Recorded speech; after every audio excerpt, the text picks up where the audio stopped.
Happy Monday to you all, and thanks for starting off another week. Think about it, last week of March already. Indeed, we'll say goodbye to the third month by this Friday on the 31st. Oh my goodness, that's so hard to imagine. We do so with a bit of an oddity, and that is a forecast that has a bit of a pattern to it. And it's not the same as it has been. It's a steadily increasing temperature scale that just continues to go up throughout the entire 7 day and is not a whiplash event from one extreme or just a little bit to another. Spring could be maybe getting closer, at least, to being around the corner. I'll update that for you in more detail in a few moments. I got a birthday or two on the calendar tonight. New announcements there. We've got a host of other news and information. We'll also get you caught up on some baseball, softball scores and schedules. Temperatures starting to get better to kind of produce bigger crowds and bigger times on the diamonds, and that's just a wonderful sign of spring.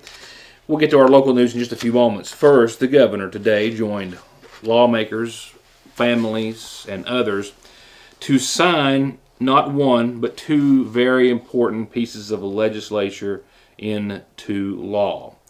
The governor signing Senate Bill 9 as well as House Bill 262. Hello, everyone. We are here today to sign two pieces of legislation. Legislation that stems from unimaginable loss, but they bring help. They bring help to future families in an attempt to turn trauma for these two families here today into good work that will protect other people's children. It is hard to lose someone we love. In the last year and a half, I've lost two family members and a family friend that were at our Christmas table every single year. But they'd lived full or nearly full lives, and the loss of one of our young Kentuckians is that much harder to bear. But when we work to honor their names, when we work to make something good out of a very difficult situation, it is a meaningful way to remember them, to create a positive, lasting legacy. The governor first signed Senate Bill 9, also known as Loftons Law, which passed by lawmakers in response to the October 2021 hazing death of University of Kentucky freshman Lofton Hazelwood. He was 18 years of age. He was a Henderson native, and the governor says that Lofton's parents, Tracy and Kirk Hazelwood, have fought for legislation to help prevent this from happening to other families by increasing the penalty for hazing that results in physical harm or death to a Class D felony, and hazing that does not cause physical harm increased to a Class A misdemeanor. Basically, we just want to thank everybody that has helped us through the journey. Bill started out, Bill, with the KY, Lofton, Preston, and Logan and Sydney's junior high. They brought it up here, and it passed with flying colors. They came home, and they said, hey, it passed. And I said, you know what? We've got to actually make this happen. So we've been ever since then to get going. The community has been wonderful. To Senator Wells and Representative Jonathan, they've helped us all along the way. Lots of family and friends that have backed us throughout all this. It's a phone call nobody ever wants to get. And we hope it never happens to anybody again. This is not going to bring the baby back. It's going to save other lives. And that's all. We just want the safety of the students. And following Senate Bill 9, it was on to signing House Bill 262, or as it is more commonly referred to, Lily's Law. The governor joined by the family of Lily Fairfield. She was a 16-year-old girl from Oldham County. She died in 2021 as well after a drunk driver crashed into the car her sister Zoe was driving on their way to school. The driver had been arrested and immediately released just 3 days prior on a DUI charge.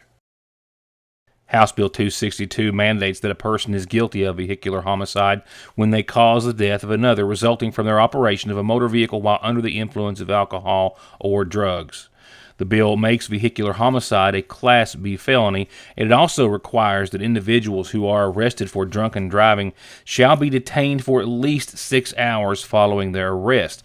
Current statute requires that an individual who is arrested and who has a breath analysis test result of 0.15% or more alcohol concentration shall be detained for 4 hours following arrest.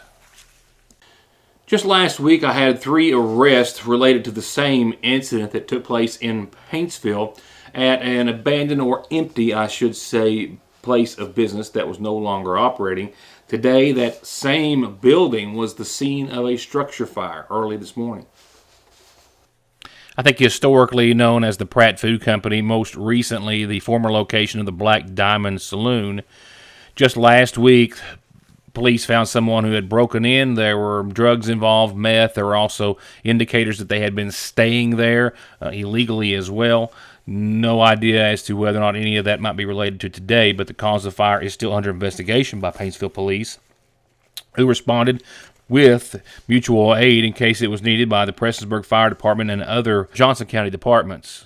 It was believed that the fire broke out this morning sometime around 9:30. Smoke could be seen coming from the building, with fire personnel reportedly able to confine the smoke and fire to one portion of the building and extinguish the flames before it made it into any other parts of the structure, while the cause is still yet to be reported. More news in a moment. Someone dies in the U.S. every 7 minutes from an overdose, and over half of the population gets or takes pills from a friend or a relative. And about 46 million and counting are exposed to narcotics in their drinking water. So don't toss them, flush them, or leave them lying around. Safely dispose of your unneeded meds anytime at Parkway Pharmacy, where you can always talk to a pharmacist when you need one. There's no missing that this is the new McGaughlin and Tinker Law Office location on the Mountain Parkway in the former Farm Bureau building in Sagersville, just like there's no denying that their nearly 60 years of legal experience has won their clients millions and millions of dollars in disability, auto accident, and wrongful death cases. It's where your case matters to you and to us. McGaughlin and Tinker, also Griffey approved. There where every day starts, it's made and it ends. From hitting the floor to hitting the road and back, your feet carry the day's duties. And if you're hurting from what might be a work or sports or stress-related fracture you don't even know about, diabetic, or that all too often heel pain that just won't go away, or any type of pain or discomfort or in need of wound care, come to where they care. Put your best foot forward and come visit our podiatry team. We care about our patients and their feet. That's Dr. Cheney and her team at Hope Family Podiatry Center next to Hope Family Pediatrics on the Mountain Parkway.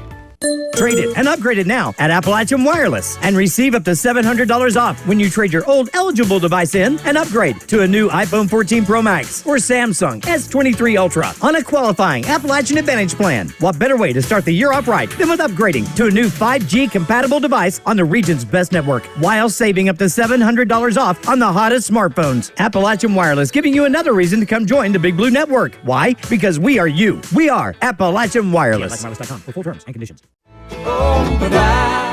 Come on down to the Mountain Arts Center to check out the new bluegrass sensation Woodbox Heroes.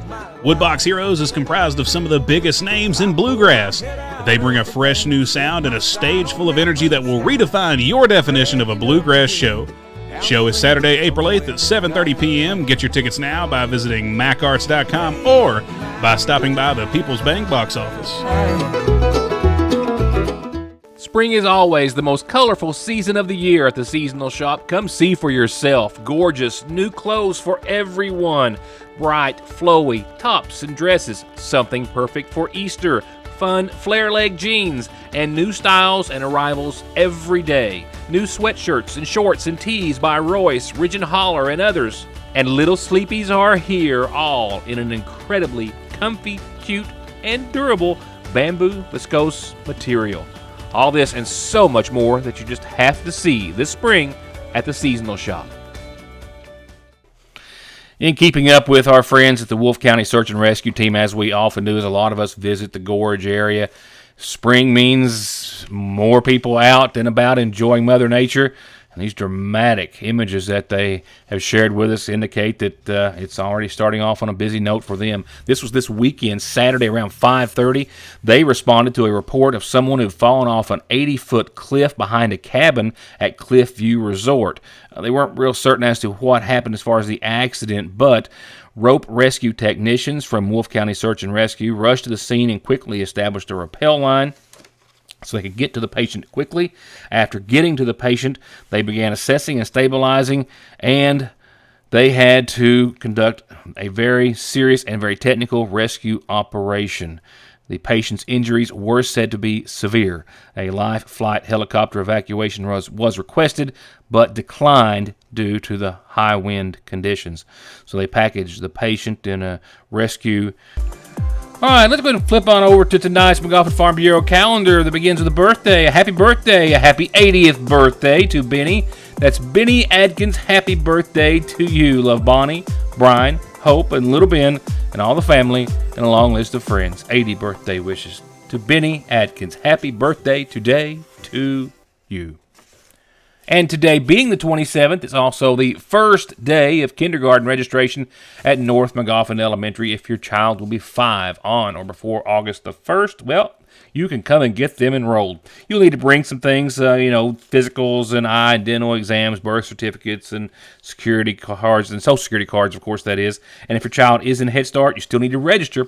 But to find out more, stop by the school. Today is also the first day for the countywide cleanup in District 3. That's District 3 this week only. You can put out tires. They will take tires because they have the tire amnesty program ongoing as well. Next week it's District 1, and next week after that is District 2. And those next 2 weeks also coincide with the Sagersville citywide spring cleanup campaign. A free health fair this week, this Wednesday, 9 till 11 at the Lloyd M. Hall Community Center at our Senior Citizens Program. Call 349-5152 if you have any questions. This is open to the public, everyone. Free health services available. A number of healthcare providers will be there. Seniors and everyone else, please stop by and check out our free health fair at our Senior Citizen Center. Easter just around the corner, and a lot of big plans here in McGaughlin County. A reminder, the South McGaughlin Center is having an Easter egg hunt on Saturday the 1st with eggs and prizes, stuffed animals, grand prizes as well. Easter Bunny, yep. Probably going to be there, just saying. The South McGaughlin Center is located at the old John T. Arnott School site. If you'd like to donate some items to help make all this even bigger and better, well, they'd love to have that as well. And monetary donations will also go a long way. You can contact the South McGaughlin Community Activist Group, if you know a member, or on Facebook to do just that. And that's only one of a bunch of Easter happenings. We've got a couple of big hunts as well, other ones. And the next one to tell you about will be the following day here in Sagersville, Sunday, April the 2nd. That is this coming weekend, okay? Saturday and Sunday. This one on Sunday at Sagersville City Park, hosted by the City of Sagersville and the Kiwanis and Public Library. Big Easter egg hunt. Photographs with the bunny. This is for kids 12 and under. And bring your own basket because you will need it. Starts at 4 o'clock. We'll, of course, watch the weather and see how that works out. But big plans right now for a big Easter egg hunt this Sunday at the Sagersville City Park across from Sagersville City Hall. And then the following weekend, the next Saturday, the Worrellton Community Council has their big Easter festival set. They're going to have music and eggs and the hunt and candy and the Easter bunny and everything that goes along with it. A free day of fun food, games, and live music at the Half Mountain Battlefield Park. They've got the new stage set up there. It's going to be a wonderful time. If you'd like to help support this with monetary donations or that of eggs or candy or prizes, well, feel free to do so as well. You can drop those off at the McGaughlin County Senior Citizen Center or give them a call, 349-5152 at the Senior Citizen Center. And speaking of our seniors, the Big Sandy Senior Games 36th Annual Senior Games starts May the 12th, that day for the bowling event over at Bowl Ride in Prestonsburg. And then all the outdoor games will be the next Friday on the 19th for the 1 mile walk and the basketball, softball, mini golf, archery, football toss, all those games at the Dewey Dam area on the 19th. If you have any questions, call that number on the bottom of your screen, 886-2374. If you have anything you want on the calendar, of course, birthdays and anniversaries, call me or Get it to me any way you can. Remember, birthdays, birth announcements, anniversaries, wedding announcements. We'd love to print those for free, too, in the Independent. Just send those to Heather at SagersvilleIndependent.com. Next, by way of announcements, obituaries brought to you nightly by the McGaughlin County Funeral Home. Services have been set and are to be held tomorrow afternoon, at 1 for Delbert Bailey, Sr., 78 of Sagersville, preceded in death by his wife Marjorie. He's survived by children Mike Wilson, Nita Maxwell, Kimberly Wilson, Delbert Jr. Bailey, Lucinda Brabson, a number of grandchildren and great-grandchildren. Services for Delbert Sr. are going to be held tomorrow at 1 from the Sagersville First Baptist Church. Visitation is this evening till 9, also at the church. And 34-year-old Justin Brad Lovely of Craft Creek in Sagersville, McGaughlin County, passed away Saturday at his home, the son of Kenner and Carolyn Barnett Lovely. He's also preceded in death by sister Jessica Maud Lovely Watson. Funeral services will be held this Wednesday morning at 11 from the McGaughlin County Funeral Home. Visitation tomorrow evening at the funeral home from 6 till 9. The reassurance of getting your medications and over-the-counter needs at Sagersville's oldest and most trusted pharmacy, the convenience of curbside pickup and call-ahead service, and the fact that you can walk in, order to go, or sit down and get gourmet quality hot fudge brownies, nachos, shakes, coffees, hot dogs with homemade sauce, desserts, and more makes it more than your hometown Good Neighbor Pharmacy. It's a destination in downtown Sagersville, Frazier's Prater Drugstore. It doesn't get any sweeter than that. At Golden Law Office, our attorneys previously represented the nation's largest insurance and trucking companies, handling cases involving serious personal injury and death. We know their strategies, how they will defend the case, and what factors drive large settlements. The attorneys at Golden Law Office can use this inside knowledge to ensure your case is handled effectively and aggressively. Hiring Golden Law Office provides you with a strategic advantage. Call Golden Law Office today. 2 locations, 2 ATMs, too much history, over 120 years, and just too many reasons not to trust the oldest, only banking family that exists for the sole purpose of helping your families, our friends, grow financially and securely. Lean on Sagersville National Bank for any of your home, auto, commercial, retirement, or online banking needs. And let us help you make your dreams come true. McGaughlin Farm Bureau and manager Doug Green are proud to welcome Agent Jeff Salyer to the agency. Jeff's lifelong knowledge of the community and our people make him an immediate asset for all of your auto, home, life, commercial, and retirement investments. They're waiting for your call or visit at McGaughlin Farm Bureau. We're still obviously very early into the baseball and softball season, just 4 games in, as few as for some viewing area teams. Of course, the season has a lot of course to run between now and later on in May when it all wraps up. But just a little FYI, here's where we are to date. Let's start with baseball, and we'll start with McGaughlin County and our Hornets. They're off to a rough start, but let's remember, they're just 4 games into a rather long season. But they got shut out in 3 innings here at home last Tuesday, hosting Breathitt County, 1-18 your final score. So far, the boys have been shut out early in all 4 of their games, but they're looking to take out Pike Central at home tonight. First pitch set for 6, and then they'll be home, by the way, for a doubleheader hosting Floyd Central this weekend. For the Golden Eagles and Coach Hall, 6-7 final score, 3rd loss in a row, but the boys have got 3 wins on the season over at Central. They are right now 3-5 after that 6-7 loss to Greenup County on Saturday, and the Golden Eagles are on the road at Shelby Valley tomorrow evening. First pitch set for 6. Let's check in on the Tigers. They're 6 games in and 4-2. But their last game came at a loss to Belfry, 5-6 final score Thursday night. And the Paintsville Tigers are on the road. They were to have the first pitch at 1:30 this afternoon in the Cal Ripken Experience down in Myrtle Beach. How fun does that sound? Against West Shoga, if I'm not for getting that right. Don't have a score for that yet. Good luck down in Myrtle, guys. Lawrence County and the Bulldogs, they're 3-3, dead even on the early season after a big 15-0 win over Betsy Lane in 3 innings, and then that 9-0 outing of Betsy Lane on the road this past Thursday. Lawrence County at Boyd County tonight. What's happening with the girls over on the softball field? Well, let's check it out. Lady Hornets are rolling pretty good this early. They've got 4 games in. They had a big win over Pikeville to open the gate, 17-6. They lost 2-14 to Lawrence County, but then they shut out Morgan County 12-0, and then Tuesday night 6-2 win district game on the road at Paintsville. Congratulations, girls. McGaughlin County Lady Hornets hosting Johnson Central here tomorrow night. That game will start promptly at 6 o'clock. Lady Golden Eagle action. 4 wins, 3 losses right now in the early season. One of those losses came Saturday at Pike Central. 2 runs, that should say to 4. 2 runs to 4. And a loss. And again, Johnson Central Golden Eagles traveling to McGaughlin County tomorrow night. Catching up now with Paintsville Lady Tiger softball.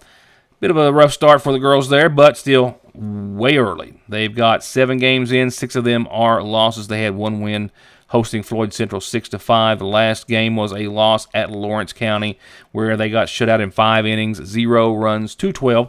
But they are taking on Martin County April the 4th. That's next Tuesday in the 15th Region All-A Classic. Good luck, Coach Tommy Poe. My buddy Tommy and the Lady Tigers. And the Lady Bulldogs, a 12-0 outing of Paintsville in 5 innings, as we just mentioned. That was last Thursday, and the Lady Bulldogs will be hosting Prestonsburg, actually are right now, as they are right now 5 wins and only 1 loss into the season.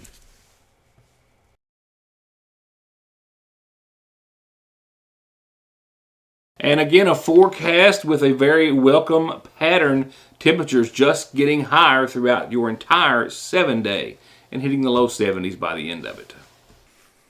Yes, that is some good news, and only comes, as we start to get on to greener pastures weather-wise and out of some, recurring winter issues to deal with. But look at this. We have partly cloudy tonight, 38 degrees. It was a little cool out there today when the wind blew, but it was still a nice day in the neighborhood.